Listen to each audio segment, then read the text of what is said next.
جهل ظالم وعليه برد من التسويف أورده البلايا ومع تبت بابك غير جود فما هو واقف يرجو العطايا وما هو حد. Oke, standby, kamera ready, sound ready, 3, 2, 1, action. Baik, bismillahirrahmanirrahim. Assalamualaikum warahmatullahi wabarakatuh. Halo teman-teman semuanya, kembali lagi bersama saya Helmi Ajis, seorang mahasiswa Prodi Komunikasi dan Penyiaran Islam yang kini tengah duduk di semester 4 dalam mata kuliah penulisan berita dan artikel. Di sini saya akan melanjutkan learning journal saya yang mungkin kali ini saya akan membahas bagaimana cara yang tepat dalam meliput, menulis berita dan artikel. Baik, kita mulai dari yang pertama, yaitu apa itu peliputan berita. Peliputan berita adalah proses mengumpulkan, menyusun dan menyajikan informasi yang dilakukan oleh jurnalis atau media massa. Nah, menurut Lukman Hakim dalam bukunya Teknik Reportase, Dimensi Teoris dan Praktis, ada 3 hal teknik utama dalam peliputan berita. Yang pertama ada observasi, yang kedua ada wawancara, dan yang ketiga ada riset. Observasi adalah mengamati langsung kejadian yang sedang berlangsung, bisa dengan merekam, mengambil foto, atau mencatat poin penting. Yang kedua ada wawancara. Wawancara adalah bertanya langsung kepada narasumber untuk mendapatkan informasi lebih dalam. Biasanya memakai rumus 5W1H. Apa, siapa, di mana, kapan, mengapa, dan bagaimana. Yang terakhir, yang ketiga, ada riset. Riset adalah mencari informasi tambahan yang bersumber dari buku, internet, atau dokumen-dokumen lain supaya berita lebih akurat dan lengkap. Nah, teman-teman sekalian, setelah kita mengetahui bagaimana caranya meliput berita, tentu kita harus belajar bagaimana cara menulis berita yang tepat dan baik. Sebuah berita yang baik harus jelas dan sistematis. Ada beberapa elemen penting dalam penulisan berita yang harus kita perhatikan, teman-teman. Seperti judul berita, teras berita, isi atau tubuh berita, dan kutipan dalam berita. Oke, kita mulai perlahan. Kita mulai dari judul berita, headline.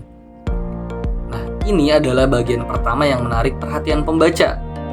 Judul yang baik harus singkat, jelas, relevan, dan menarik. Selanjutnya ada teras berita atau yang biasa kita sebut dengan lead.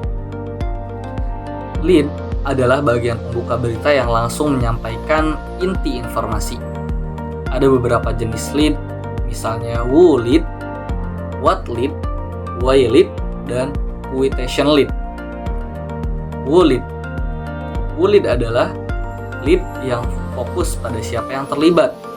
What lead menjelaskan kejadian utama. Why lead menyampaikan alasan suatu peristiwa terjadi.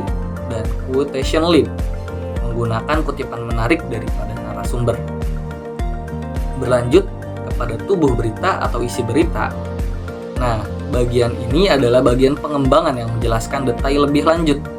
Biasanya mengikuti pola piramida terbalik, yaitu informasi utama dulu, baru informasi tambahan, hingga detail pada ekornya. Yang terakhir, kutipan. Kutipan dalam berita. Nah, di sini ada beberapa jenis kutipan yang digunakan dalam berita. Misalnya kutipan langsung dan kutipan tidak langsung. Apa sih kutipan langsung itu? Nah, kutipan langsung ini kutipan yang menggunakan pernyataan narasumber secara utuh. Biasanya menggunakan tanda kutip. Dan kutipan tidak langsung adalah kutipan yang menggunakan bahasa sendiri atau bahasa penulis, tetapi lengkap dengan mempertahankan maksud dari narasumber. Jadi gitu, teman-teman. Kita harus memperhatikan 4 hal tadi supaya penulisan berita kita baik dan tepat.